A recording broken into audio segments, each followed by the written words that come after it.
نبی مکرم نماز پڑھا رہے ہیں، سیدنا حسن یا سیدنا حسین نہ تو ایک نواسا میں اور آپ دی کمر مبارک دے بیٹھ گیا اور آپ نے نماز لمبی کر دیتی اور سجدہ دوسرے سجدہ دی بنسبت لمبا ہو گیا۔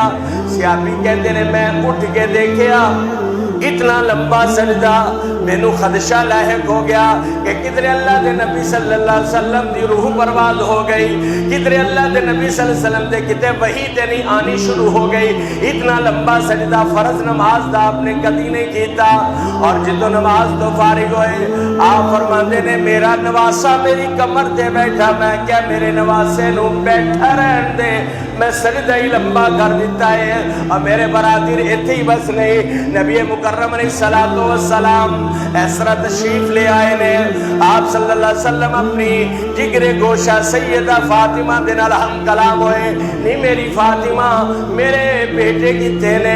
نبی مکرم علیہ السلام دروازے تے ہی کھڑے نے، حضرت فاطمہ کہندیاں نے ابا جان حضرت علی میرے بچیاں نو تواڈے بچیاں نو لے کے باہر نکلے نے۔ نبی مکرم فکر مند ہو گئے، حدیث وچ آندا ہے او پوتیاں والیو نواسیاں والیو اولاداں والیو، دلاں دے اندر اولاداں دی محبتاں اللہ ہی پیدا کردا ہے۔ اللہ اللہ اللہ اللہ۔ ایک موقع تے نبی مکرم علیہ السلام اپنے حضرت حسن نو بوسا دے رہے نے، چوم دے پے نے، کدی حضرت حسن دے ماتھے نو چوم دے نے، کدی گال نو چوم دے نے، کدی گردن نو چوم دے نے۔ اقرا بن حابس ایک صحابی ہے، اے دیکھ کے کہتے نے اللہ دے نبی جی میرے 10 بیٹے نے، میں انہاں 10 جو کدی کسے نو پیار نہیں کیتا، تسی تے انہاں چوم دے چٹ دے رہندے ہو۔ اللہ دے نبی فرماندے لا یرحم لا یرحم، جڑا رحم نہیں کردا او دے تے رحم نہیں کیتا۔